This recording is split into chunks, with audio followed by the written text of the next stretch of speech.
Hey you guys, it's me Laura, homeschooling mom to 3 kids ages 3, 8, and 10. And today I'm going to share with you a little bit about what we do for vocabulary in our homeschool. Now, vocabulary is a subject that I avoided for a very long time because my children have a very large vocabulary for their age already, and I didn't feel like we needed it.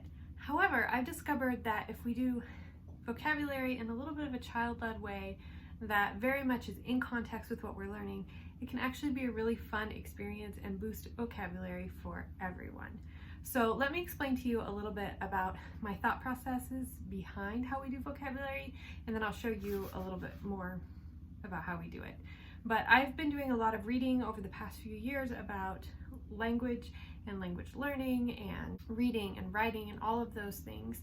And across the board, one of the things that it seems very clear is that it's important for children to learn in context. So when you, for example, have a random spelling list that you give kids and it's not connected to anything else, the likelihood of them retaining those spelling words and being able to spell them again later is pretty low, even if they do activities.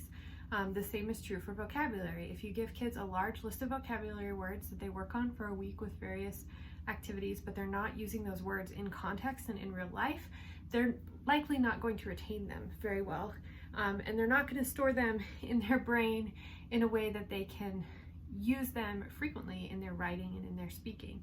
So I tried to address some of those issues with this vocabulary, and the way we do it is very much in context. Now, one thing that we do that is very different is we focus on one word a week, and each of my children pick the word that they're going to be studying, and I'll show you a little bit more in a minute, but they don't always pick the same word. And when they're working on different words together, it actually helps them to learn more than one word at a time, but their focus is on learning one word. But what we do is I will pre-fill in these spots with words. Sometimes I will leave one blank in case my child has a word that they really want to learn, but in my lesson planner I will write down the page number and where to find the word. A lot of times the words will come out of our read aloud, but every once in a while I will pull a word from our nonfiction, what we're doing for nonfiction reading, or some other subject that they have, but it comes from what we're doing. And if I write down where it is, that gives me the ability to go back and look at the word with them later. So they will look at the words and pick which one they want. They'll color in that spot, and then they write the word here, and we will open up a dictionary and look inside, and we'll talk about how the word is spelled. We'll talk about the different syllables in the word. We'll talk about any spelling rules that we recognize that are being used in that word. We'll talk about why that word might be spelled weird. But we talk all about the word and the letters in them. For younger kids, you can write it for them and talk about what letter it starts with. You can even sound it out with them and let them guess and try and help you spell the word, and be sure to tell them why their guess makes a lot of sense. And if their guess makes a lot of sense but it's not the way the word is, you could be like, oh, that makes such good sense, but this one's not spelled that way. Isn't that crazy? And we just talk a lot about why the word is spelled that way. Then what we'll do is we will read the word in context. That's where keeping track of the page numbers in my planner is really helpful. So we'll go to wherever the word is, we'll read that sentence or that paragraph, and then we'll talk about, what does this word mean? What do you think this word means? What do you think it's talking about? Are there other words you think you could use in its place? And we'll just kind of discuss that and talk about it.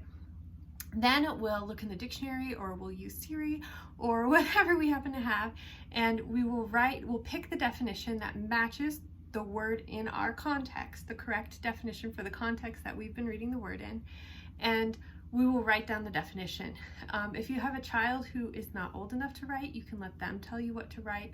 You can work on this together, and that is all that we do for day one. And the instructions are right up here. Color your word, write it on the line, discuss the spelling, read where the word is used in your book, and write the matching definition. So it's all right there. And then the next page, this is for the next day or another day. This is done 3 days during the week. I can give you ideas if you need to extend it a little bit more. But again, the child is going to write the word. They can just copy it from the day before, that's fine, but this gives them more opportunity to interact with that spelling. And then on this day, they're going to actually use that word. So they're going to draw a picture. Now, some kids like to draw a picture that is more like a mnemonic that helps them remember what the word is. Other people like to draw a picture that matches the sentence they write. Some people like to draw the picture first and then write the sentence. Other kids will write a sentence using the word and then draw a picture. It just really depends on your child and their preference. But that's what you're going to do today. You're going to illustrate the picture and make a sentence. Again, your child can dictate to you. You can cut out pictures from a magazine. You can do whatever you need to make it the right level for your child. On the final day, you are going to have your child write the word again. Again, you can talk about the spelling and talk about all the ways that it's used. And then based on the context that your word is used in, you're going to choose what part of speech it is. So again, context is important because there's some words that can be a different part of speech depending on their usage. So you're going to look at how it's used and decide what part of speech it is, talk about the different parts of speech, have fun with it. And this is a fun time to kind of review parts of speech as well. So then once you do that, you're going to pull out a thesaurus.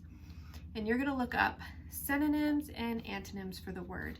And while you're doing that, think about, again, the context that your word is being used. What synonyms listed make sense in that context and what synonyms don't make sense in that context? Do you think that the author used the best word in that context, or would you have picked one of these words instead? And so it's really kind of fun to talk about the synonyms. You do not have to fill up all the lines. You can just pick a couple of your favorite ones. Then the other section is antonyms. So you're going to look at antonyms for the words. Which antonyms don't make any sense with this word in context? Which antonyms make a lot of sense? Could you go back to the sentence that you wrote and make it the opposite of what you wrote by using one of these antonyms? Anyway, just have a lot of fun with that. And then the last column here is for word forms. So for example, if you have a noun and it's in singular form, like pen, another form of the word pen would be if you had multiple pens, so you would write pens there.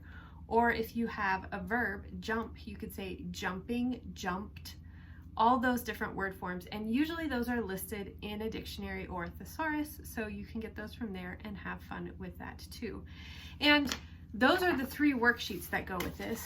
Another key is you as a parent and the kids too, really making a game out of using these words in your day-to-day life as much as you can.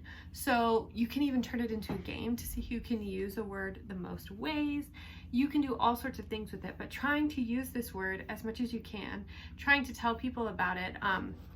There are times when my children will learn really big words and they want to stump their grandfather, who is a writer, and he used to teach high school and college English. And so it's pretty hard to stump him with words, but they like to call him and see if they can find one that he has never heard of before. And this continues to reinforce it in their minds because they're using it and they're applying it in everyday life. So that is pretty much it. That's how we use vocabulary. These sheets are fun. You can stretch them out and make some of them, especially this last one, if you wanted to do the word forms and the part of speech in one day, and then the antonyms and synonyms in another day. You can just kind of do it however it works for you, but we really enjoy doing vocabulary this way, and I find that since we've started doing this, the words really stick with my kids and they actually use them more, and that's so cool. So I think a lot of it is just slowing down and taking time to enjoy the things that you're learning in school. And for my family in general, I found that learning fewer things more deeply tends to stick with them a lot better than like a super broad coverage. But I hope that that's helpful for you, and you don't have to have any special papers to do this, but I am going to link a PDF of these below so that you can have them and enjoy using them. And I hope that this is helpful for you. If you have any questions, let me know, and I hope that you're having a great week. I'll talk to you later. Bye.